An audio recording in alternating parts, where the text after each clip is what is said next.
महाराष्ट्राला मुंबईपासून किंवा मुंबईला महाराष्ट्रापासून मराठी माणसापासून तोडण्याचा प्रयत्न करेल त्याचा राजकारणात खात्मा केल्याशिवाय राहणार नाही, शपथ घेऊन आम्ही मैदानात उतरलेलो. उत्साह अमाप आहे.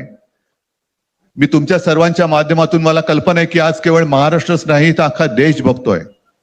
मी सर्वांना विनंती करतोय, आवाहन करतोय आणि एक सूचना सुद्धा करतोय, कारण मागे विधानसभेच्या वेळेला भारतीय जनता पक्षाने जो एक अपप्रचार केला होता, बटेंगे तो कटेंगे, तसंच मी मराठी माणसाला सांगतोय की आता जर का चुकाल तर संपाल, आता जर का फुटाल तर पूर्णपणे संपून जाल.